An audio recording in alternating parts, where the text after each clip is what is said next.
Welcome back to Hardware Unboxed for our monthly GPU pricing update. Graphics card prices continue to dominate discussion in the lead up to the next generation of GPUs that we're expecting to be unveiled in just a few months. And it feels like Nvidia and AMD are pretty desperate to sell their current stock at the highest possible price before new cards are announced. There's a few really horrible deals out there, a few decent buys, and of course some news to talk about. But before we do, today's video is sponsored by Gigabyte and their excellent range of gaming monitors. I'd highly recommend checking out the Gigabyte M28U as a top-notch 4K 144Hz IPS option that offers fantastic bang for buck. Or grab the Gigabyte M27QX, which is one of the best 1440p 240Hz monitors on the market today. I loved it when I tested it earlier this year. For gamers interested in HDR, there's also the Gigabyte Aorus FO48U, a big, beautiful 4K OLED at a great price. Check the link in the description to learn more. The massive news this week, the big release into the market that you've all been waiting for.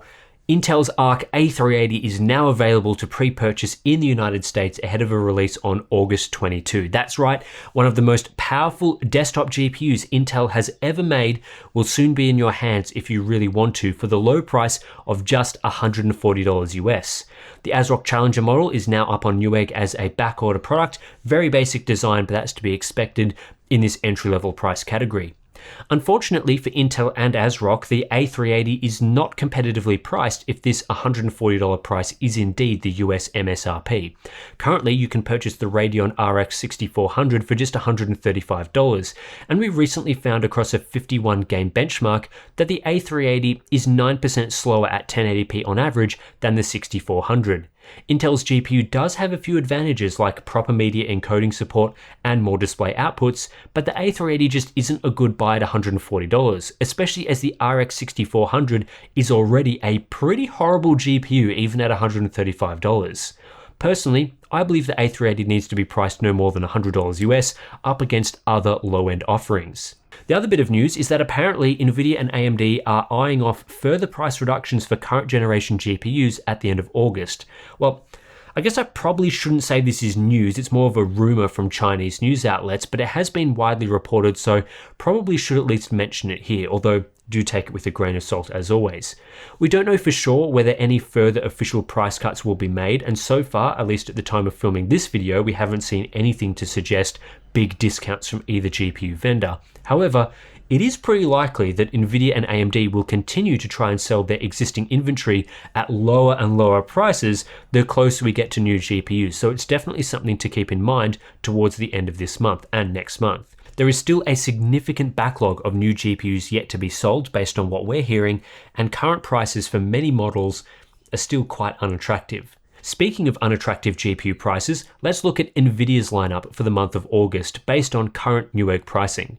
Last month, we did see some official price cuts from Nvidia for a few of their high-end models, but further price movement has been slow in August, with cards dropping by just 6% on average. This does include any current rebates available on Newegg, but doesn't include any flash sales like EVGA selling an RTX 3090 Ti for $1,150 for a few days, although that price is still not great. The main issue with buying an Nvidia card at the moment is that the top of the lineup are discounted below MSRP right now, but are still too expensive in the face of next-gen products that we expect to be much faster. Meanwhile, the lower part of Nvidia's lineup is still significantly price inflated, particularly for cards like the RTX 3060 and 3050, which absolutely should be at MSRP or lower at this point. Trying to sell an RTX 3060 for nearly $400 at the lowest is madness in the current market, given the supposed launch pricing of $330, which even today is basically a myth. We're yet to see enough price movement across the GeForce 30 series to say you should jump in and make a purchase. What we're looking for at the very least is tier below pricing, so the price of an RTX 3080 becoming the price of an RTX 3070 and so on. Higher end cards like the RTX 3080 Ti and above will need more than a tier below pricing to be worth recommending too, given their extremely overinflated launch MSRPs. So none of these cards really scream buy at the moment, and I'd like to see at least another 20 to 30% price reduction before recommending you purchase. Price drops have been too slow to keep up, and next gen cards are coming soon, so yeah, you might get burnt if you buy a lot of these cards. On the AMD side, we've also seen a 6% drop in GPU pricing on average, though that situation is a little more palatable here given the majority of AMD's lineup is sitting at or below MSRP right now. Mid-single digit drops for the mid-range and mainstream options continue to push the price a decent level below MSRP, and some of these cards are good value, especially considering the Nvidia competition is yet to reach the advertised launch price.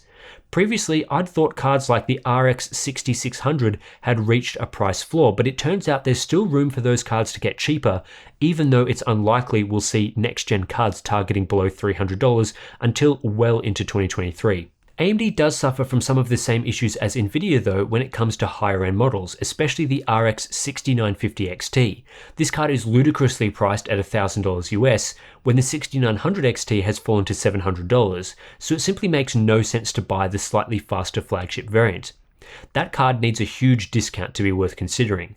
And while the 6900 XT at $700 is a 30% price drop relative to the MSRP, that's merely bringing it in line with the price to performance of the RX 6800 XT.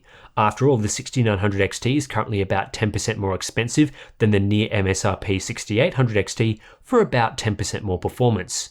When considering imminent next-gen products, anything in the 6800 series and above should be sitting closer to $500 to get good value in my opinion, so as silly as it might sound given how far it's fallen, I think the 6900 XT needs to get even cheaper and really be about half its launch MSRP. While tier below pricing is yet to occur in the high end, it has been occurring for the mid-range and below. The RX 6700 XT has fallen steadily over the last few months to now sit just below $400, which is getting close to the MSRP of the 6600 XT. In turn, this is pushing the lower end of the stack lower, and honestly, the 6700 XT at that price isn't too bad right now. If it gets down to around $350, that would be a very compelling deal given how unlikely it is that we'll see next-gen $400 GPUs this year. With that said, the RX 6500 XT and RX 6400 aren't screaming out to me, and both should be priced well below $150 US to consider. When looking at direct head-to-head pricing, there's become quite a stark difference between each brand. The 6950 XT has become a bit of a lone operator for AMD at the high end since the 6900 XT has fallen to $700, while Nvidia seem happy offering 3 cards above $800 despite a bit of desperation to move on inventory before next gen arrives. In the high end, the current battles are pretty fair. While I still think these products are overpriced in general, the RTX 3080 is competing against the 6900 XT at around $700, which are pretty evenly matched products based on our latest testing, especially at high resolutions like 4K. Meanwhile, the RTX 3070 Ti is up against the RX 6800, again a good head-to-head battle. It's in the mid-range and lower parts of the market where AMD begins to become the obvious choice. The RX 6700 XT, having fallen to just $400, is directly competing with the RTX 3060, which is currently just $15 cheaper, and that's not a good matchup for Nvidia, given the 6700 XT is closest to the RTX 3060 Ti in performance. Some people may choose to spend the extra $50 on the 3060 Ti over the 6700 XT due to features like DLSS and superior ray tracing support, but either way, the RTX 3060 seems really badly priced at the moment. Spending near $400 on a card of that performance is horrible. It gets even more interesting in the sub $400 markets. The RX 6600 XT and RTX 3060 are pretty evenly matched in performance based on our last 50 game benchmark a few months ago, the 6600 XT being just 2% slower on average at 1440p. But the 6600 XT is also a full tier below in pricing, instead going directly up against the RTX 3050. In fact, the 6600 XT right now is actually slightly cheaper than the 3050 at Newegg. This makes the 6600 XT a great value purchase, the RTX 3060 a poor buy, and the RTX 3050 absolutely horrendous value. In our recent 50 game benchmark pitting the RTX 3050 against the RX 6600 non-XT model, the 6600 is 23% faster at 1440p on average, so the RTX 3050 not only doesn't get close to the 6600 XT, which it's priced to compete against, it's also slower than AMD's equivalent, which is a tier below in pricing. This would probably be a closer battle were the 3050 available at its $250 MSRP, But even then, it wouldn't be a great buy. The RTX 3050 should be sold for no more than $200 US, going on where AMD is currently positioned in the mainstream market. Then for the lowest end of the market, it's a complete mess at the moment between the terrible 6500 XT and 6400, the god-awful Arc A380, and the atrocious GTX 1630. The low-end market has rarely been worse than right now, where 3 companies are all producing cards you shouldn't buy. Luckily, we have the used market to save us, and right now there's actually quite a few used cards priced below $200, although price movement has been slower this month than in prior months. The GeForce 20 series has only fallen in price by 6%, though this does match the price reductions in the new market. Some of these GPUs are not especially good value. For example, I wouldn't buy a used RTX 2080 Ti when I could get a new RTX 3070 for $20 more, or even better, a 6700 XT for below $400. But the RTX 2060 for just $214 used on average is a much better buy than the RTX 3050 at over $300 new if you exclusively wanted an Nvidia GPU, as the RTX 2060 is faster than the 3050. The GeForce 16 series has bottomed out in price for now, which I guess isn't too much of a surprise given the terrible state of new low-end GPUs. These used models are providing competition to cards like the 6500 XT and GTX 1630, and they are absolutely the better buy. The GTX 1660 Super for $175 used is a much better option than the 6500 XT at the same price. It's not only 30% faster than the 6500 XT in a best case scenario for the AMD GPU with PCIe 4.0, it also has things like proper hardware encoding. The Pascal series stagnated last month but has fallen in price this month by 7%. It's really not worth buying 10 series cards right now, as Steve showed in one of his recent videos, where Pascal era products often are last to receive new game optimizations, if they get optimizations at all. The RX 6600 these days is 13% faster than the GTX 1080 at 1440p, and while it's $250, so about $65 more than the used GTX 1080, I think it's a better option as we move forward. The RX 5000 series has also stagnated in price this month, with the floor being found for the 5700 XT at about $270 used. As Steve talked about in his recent head-to-head with the RTX 3060 and RTX 2060 Super, AMD's mid-range card from a few years back has held up very well for gaming, although across the past year it's been highly inflated price-wise by miners. However, these days it's a much more normal price on the used market, about $20 more than the 2060 Super despite being 13% faster at 1440p, and about $100 cheaper than new RTX 3060s despite also being faster than that card, and it's also cheaper than used versions of that GPU, so all around not too bad. Then for AMD's older GPUs like with the Polaris series, these are really not great buys these days and probably only suitable as a stopgap option while you wait for an upgrade. Something like the RX 580 will be decent to tide you over with, similar to the GTX 1060 6GB, but we're talking about 5-year-old products, so I wouldn't expect much life left moving forward.